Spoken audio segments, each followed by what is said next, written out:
We're going to go ahead and cover 1830 to 1850, and it makes me sad because I'm not ready for this to end, and I'm ready to zoom you all right on through to 1850 to 1900, but unfortunately we have to stop at 1850.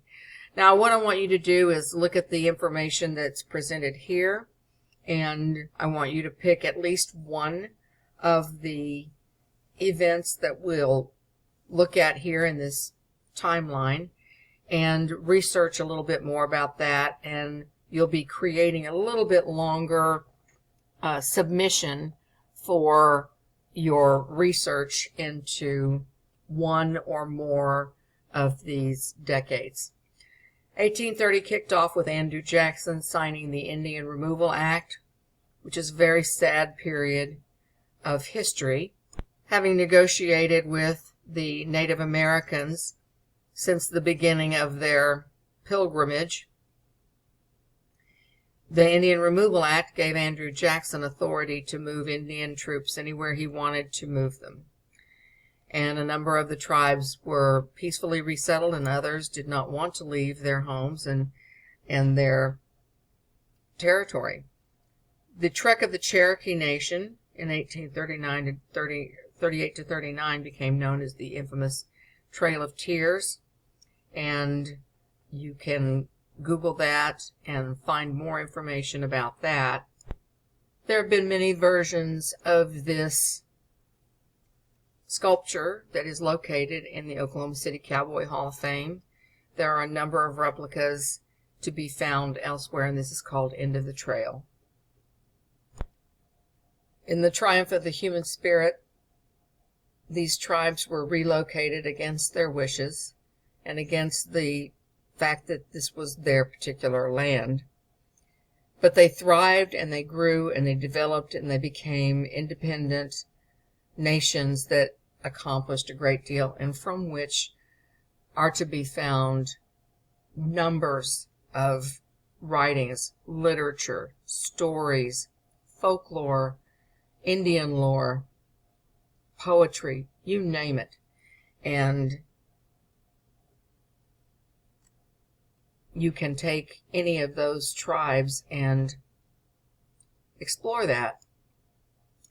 Same time, Edgar Allan Poe is heading out into the world, and I know that Edgar Allan Poe is a popular writer for many people, certainly is for me. I found his way of finding the little pockets of humanity that are normally kept very secret and very private.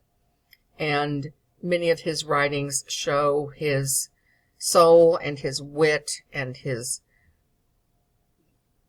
descriptions of horror, and so that is a possibility of further discussion, but I don't want that to be the only thing that you explore during these 20 years. I don't blame you for wanting to study that, but don't let that be the only thing. Open the mind up to any number of different authors or periods of time which produced authors. Louisa May Alcott, Little Women, Hawthorne. We've talked a little bit about Hawthorne, but he is really coming into his own here in 1830. In 1833, Texas voted to separate Texas from Mexico, and if Texas writings interest you, then it's a possibility to look more into that and find out the literature or documents that were created during this separation from Mexico. Somehow Jackson was reelected, and over here in the literature of the time, I think I might want to look into some of these writings. The Southern Literary Messenger, and again, tempers are running high, and I want you to notice over here that Britain prohibits slavery in those colonies. And yes, Britain had indentured servants. Man has from time to time enslaved his fellow man many times over. Following that vote to separate from Mexico, Santa Anna led 3,000 men in a siege of the Alamo, killing all 187 Texans inside on March the 6th. And the literature that is available regarding the Alamo is, some of it is tremendous writing. There are a number of accounts. And in 1837, Andrew Jackson recognizes the Lone Star Republic of Texas. The new U.S. now consists of 13 slave and 13 free states. And interesting, Poe is appointed the editor of the Southern Literary Magazine. There's a list of writers, Ralph Waldo Emerson's Nature, which is a beautiful, beautiful piece of work. Because as often is the case when the world is upside down, and of course the world is upside down because Jackson's actions caused the Bank of the United States to crumble, and so that's happening. And many writers are getting back to nature, and the Transcendentalists, if you've heard of that particular movement that was becoming one with nature, it was a very focused concept of how to handle the world when it's upside down.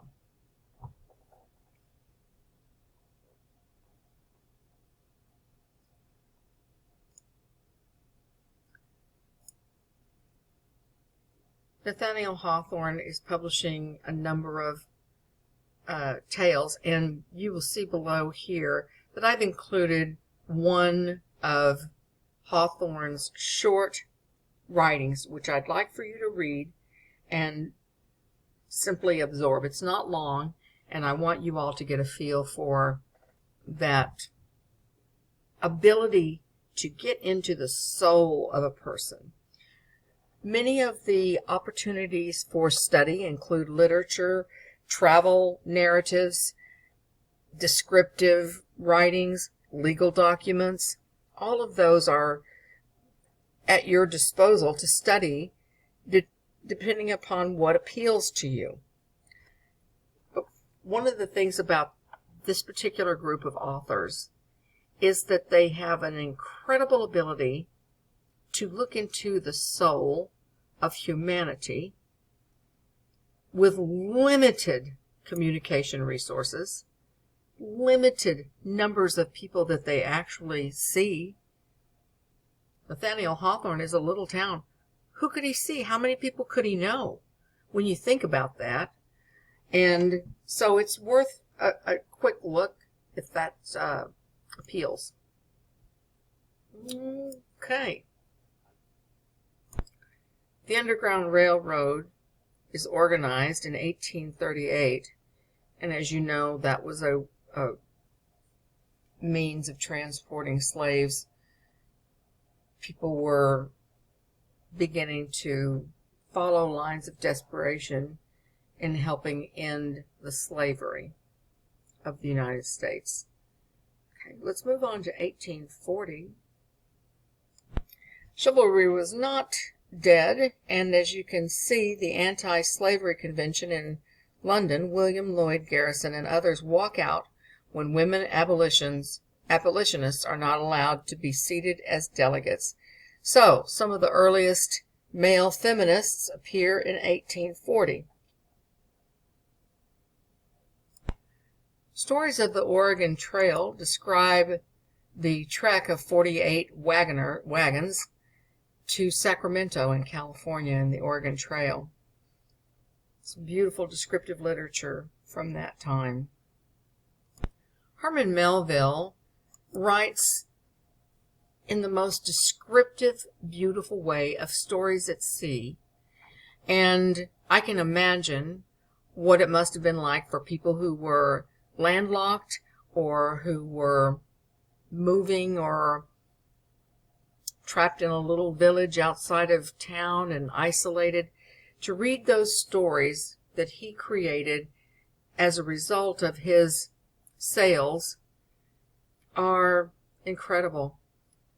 Moby Dick is the one that's most popular, and I don't know why, because I think White Jacket is much better. But some of the descriptive works of Melville were so descriptive. Now remember, when you are creating your dinner party and you see this group of people, you can pick anybody you want to come to that party. And if you were talking about something about saving whales or anything like that, here's your guy. And Frederick Douglas, the narrative of the life of Frederick Douglas, an American slave, I remember being so moved when I read that, and remember that his last name has 2 S's if you're Googling his name.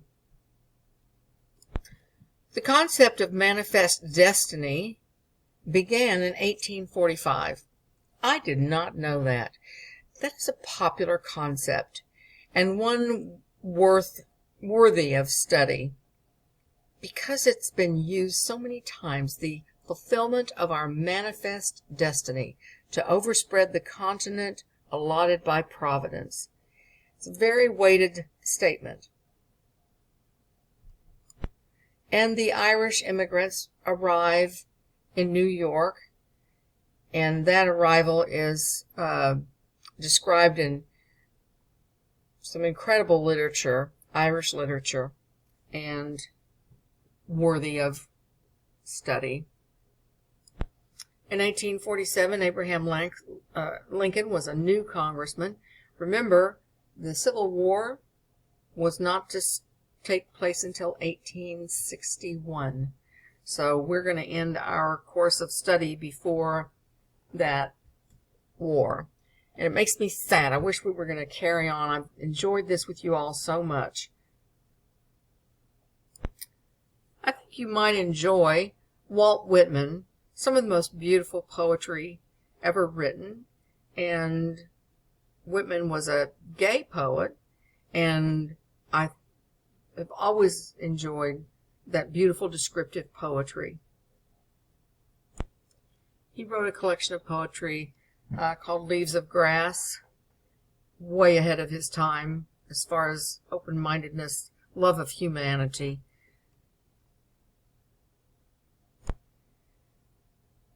The discovery of gold in 1848 began the California Gold Rush. Accounts of that rush to find gold. Isn't that something?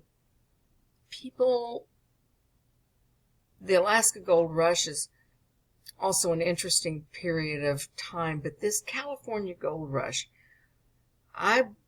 sometimes I think people are still coming to California looking for gold, whatever form that takes.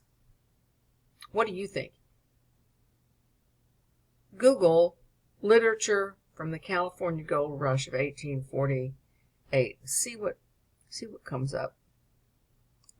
Have you heard of the concept of civil disobedience? Resistance to the civil government?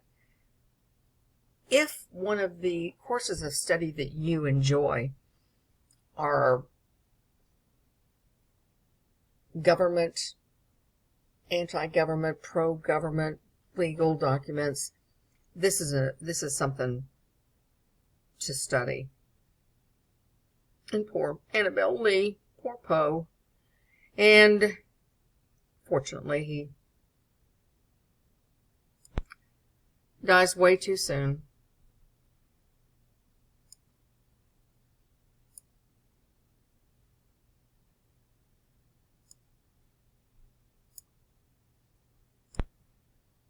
Women's rights, as I'm sure you know, and I don't mean to be talking down to you, but the suffrage movement, women were still considered chattel, and in many cases were included in a man's property under land, cattle, and chattel. And Amelia Bloomer was one of the foremost women who stood forward and created the lily. and to find some of the articles in the Lily describe the plight of women trying to get any rights at all. And Harriet Tubman escapes to the north, begins working with the Underground Railroad, and helps 300 slaves to escape before the Civil War.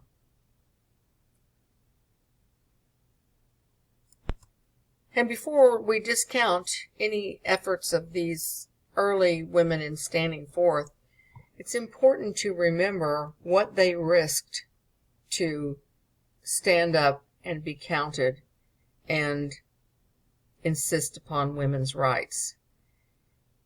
I know so many men who appreciate what women went through in these days, and I believe as we've studied this period up to 1850, it's obvious that women were so demeaned, and yet without women,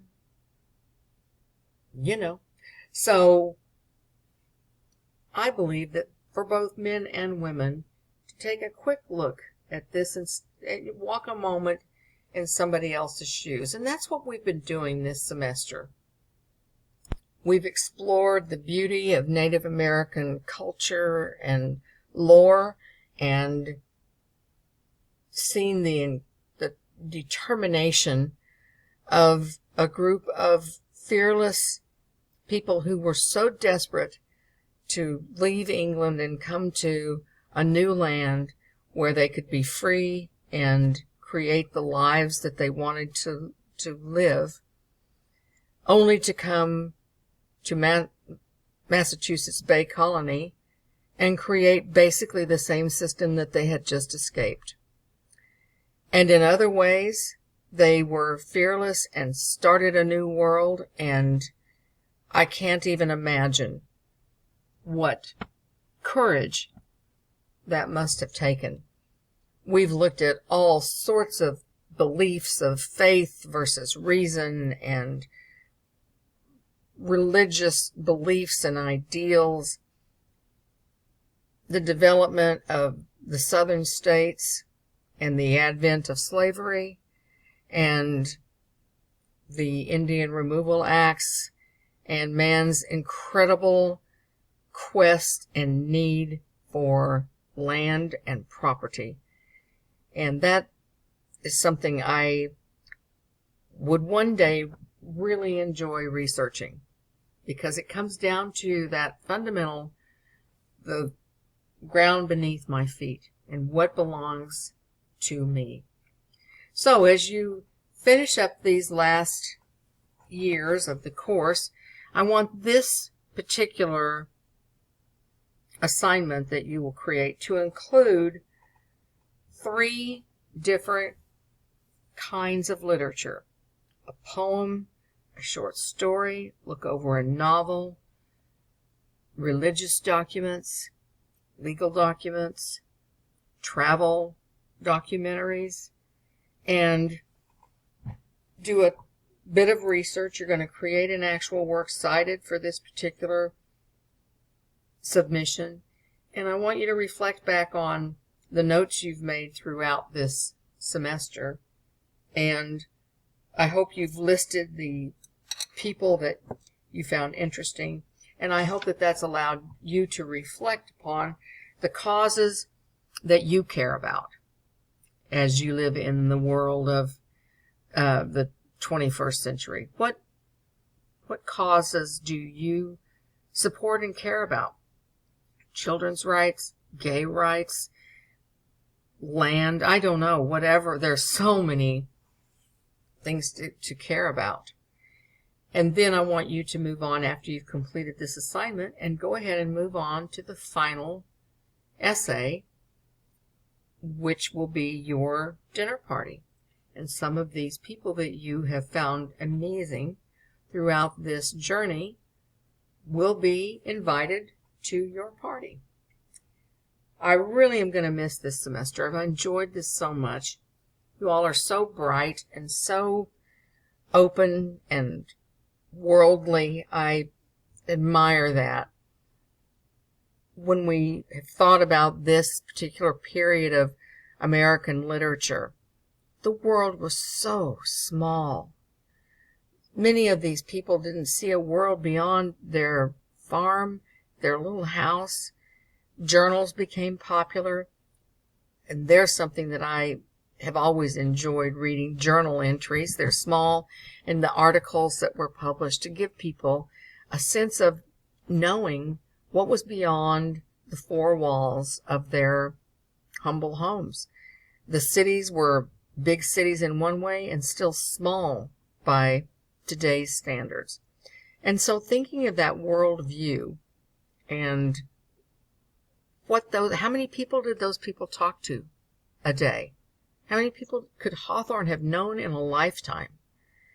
And Melville is the one who sets sail and writes the stories of sea adventures. And people gobbled that up as you can imagine they would. So that's going to complete this tutorial. It's going to complete our course, and we're going to move on to the assignment that accompanies these 20 years, and then you'll move on to the final essay. It's been a pleasure, you all.